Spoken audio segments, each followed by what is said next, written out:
to remind you of some verses we read this morning from John chapter 3, verse 18. Whoever believes in him, that's Jesus, is not condemned.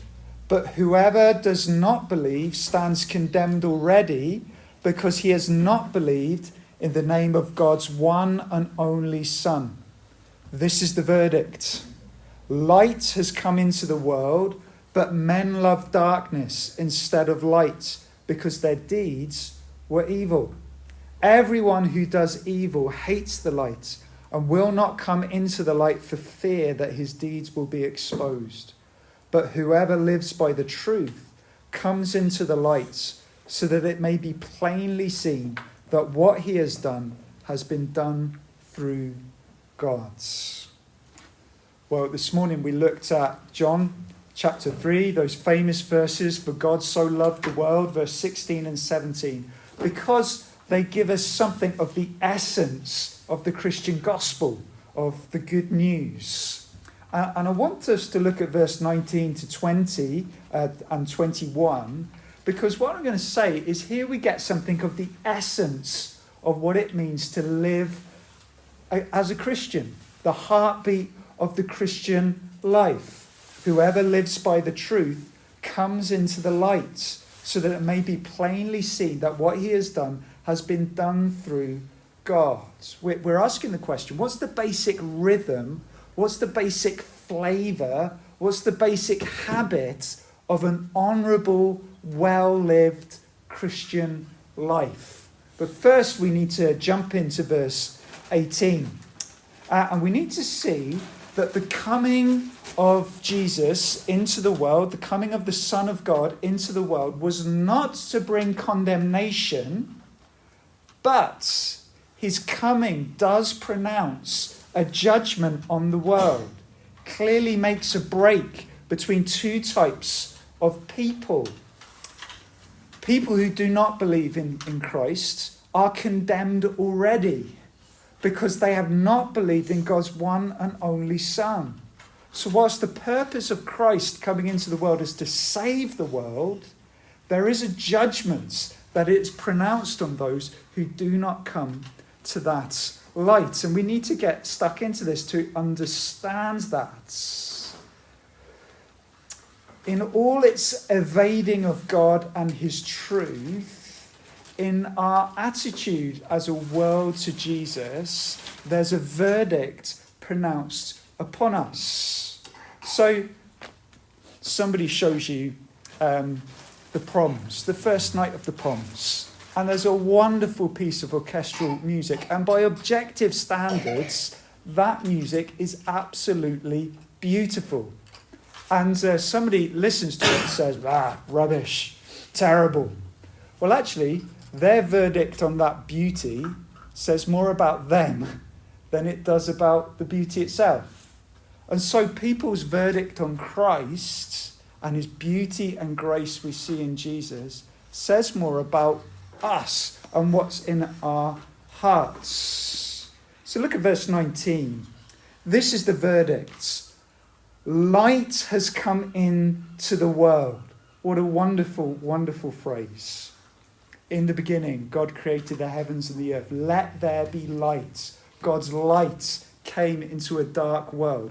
But in Christ, more light has come into the world than the light at creation. The light of God's purity, his holiness and truth. Light has come into this dark world. Now, I am a bog standards person. I wasn't brought up reading philosophers or anything, so I've joined the University of YouTube, and I've found out about something that maybe some of you wiser people know. Before the time John is writing, there was this chap, and his name was Plato. And Plato had a teacher called Socrates, and Plato, this guy, he wrote a very famous book called The Republic, about the right way to run a place. And Plato came up with this story. And it's an interesting story. Do you know it? It's the story of the cave. Now, you might not have heard this story, but you've seen it countless times on countless television programs and films. The basic plot is this. There's this cave, And in the cave, there are men chained together, facing into the cave to the wall. And they can't look round. And actually, they were born in that cave, chained together, and they've always looked at the wall.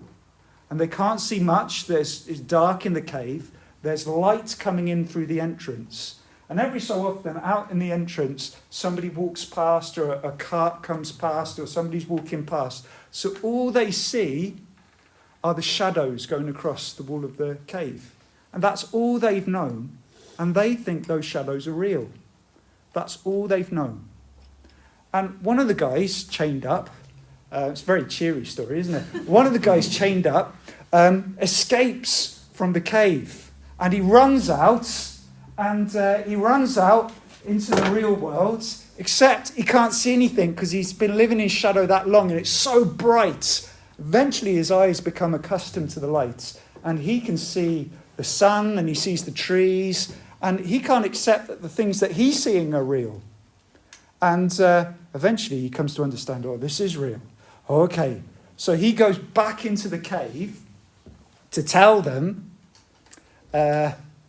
about the world out there. What do you think they do? Do you think they believe him? No, they don't, because all they're used to are the shadows, and they don't accept that he's come to tell them. Really, Plato's talking about himself. He's saying, I'm an enlightened philosopher, and I'm telling you the truth, and you don't believe me. And actually, it's very grisly in the story because the men in the chains kill the guy, and they don't like it. They don't want to listen. But it's fascinating. People talk about Plato's story lots and lots. But here, this is something different because it's not that somebody has come outside and seen the light. It's that the light himself, God the Son, has come into the world. And the reason that people reject the light here is not just that they don't believe it or don't think it's real, it's moral. It's that what they do is evil and they won't come to the light because they don't want to be exposed. People much prefer the darkness than the light of love, the light of holiness and purity. That's a moral category. In Jesus, Plato kind of blows apart Plato's story because it's happened in reality. God himself and Christ has come into the world. So verse 20 gives us this contrast between someone who does what is evil and does not come to the light in Jesus, and verse 21 gives us someone who will come towards the light and grace. Now, these verses aren't telling us about how someone becomes a Christian. They're telling us the basic attitudes of one who is in the darkness and one who is in the light. And it's really illuminating. So look at verse 20. What's the basic, verse 19 and 20? The basic attitude of someone who refuses to come to the light as it is in Christ. Why don't they come? Verse 19, because their deeds were evil. Everyone who does evil hates the light and will not come into the light for fear that his deeds will be exposed. So that's the first thing I want you to see. I want you to see that people don't come into light. What's their basic motivation? They don't want the deeds that they do to be shown up.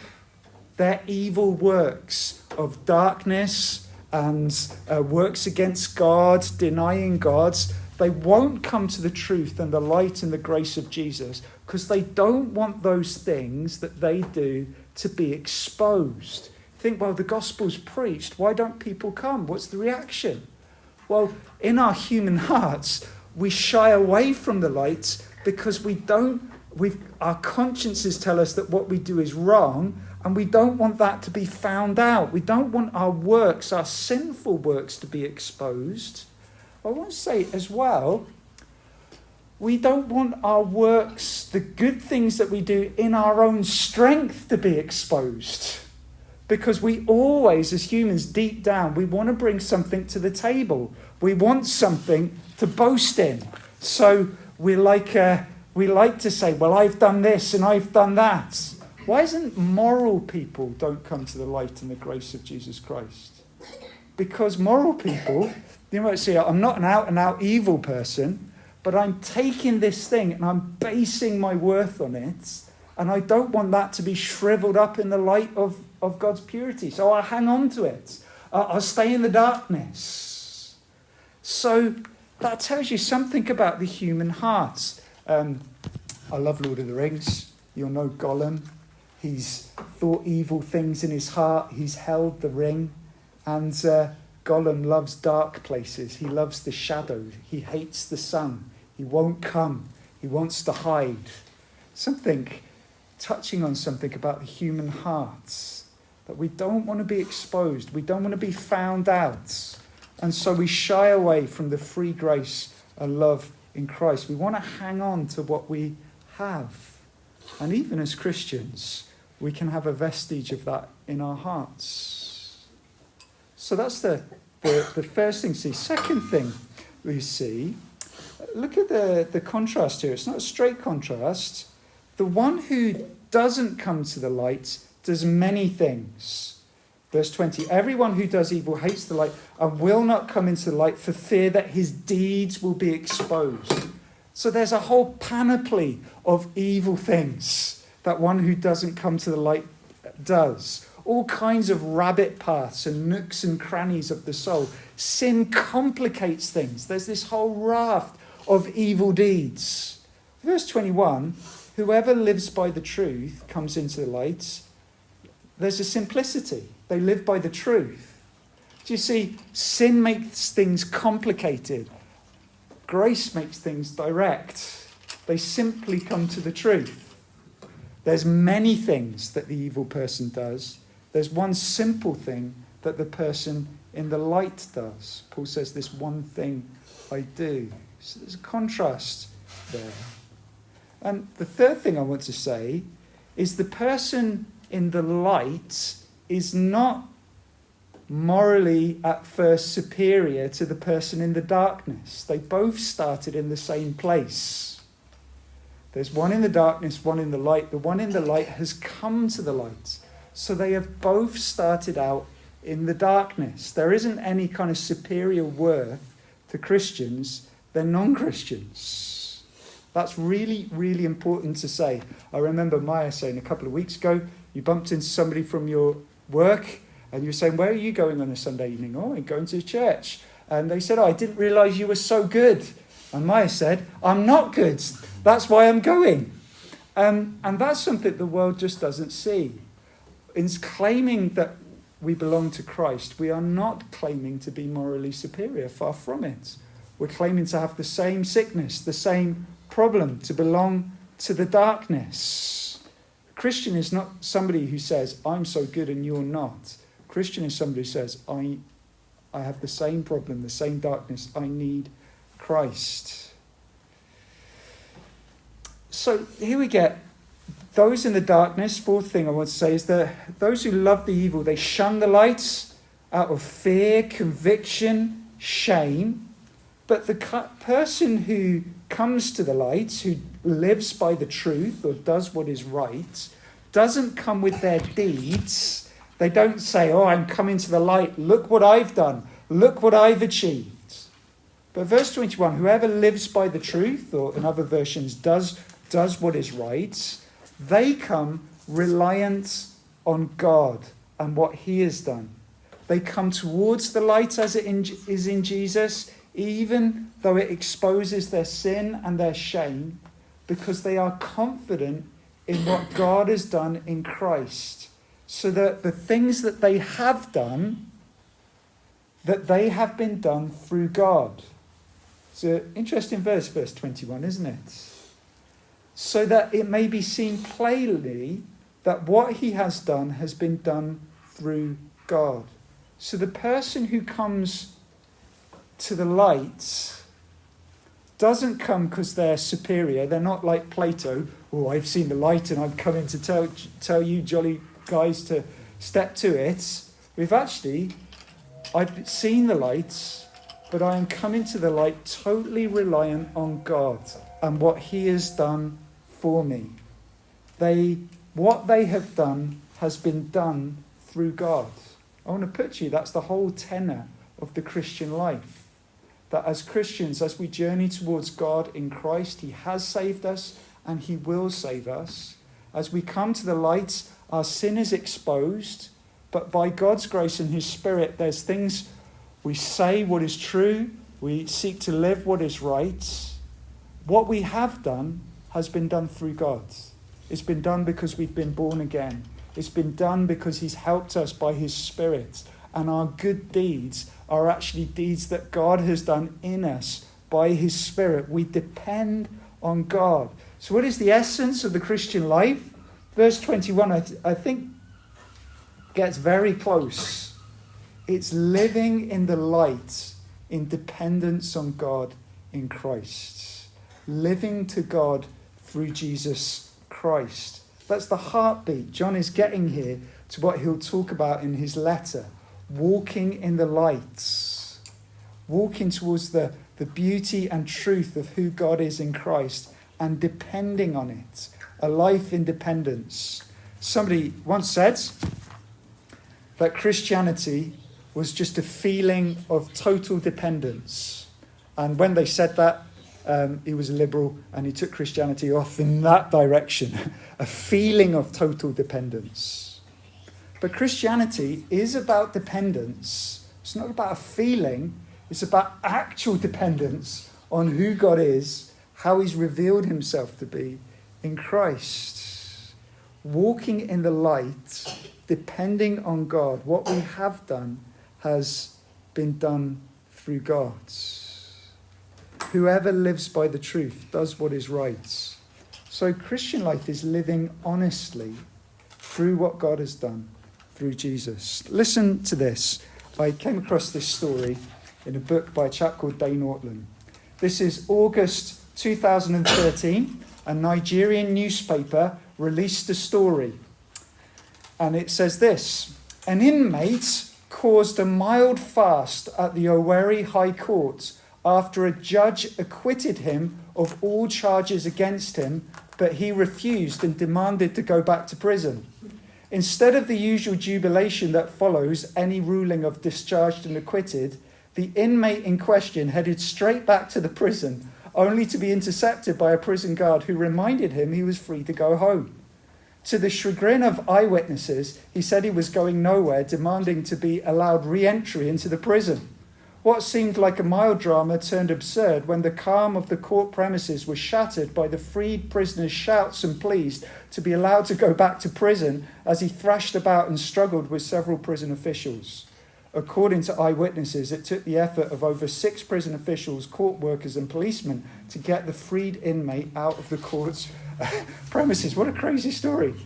Acquitted, but you want to go back to prison. The Christian life is living out the verdict that's been pronounced. Saved in the light.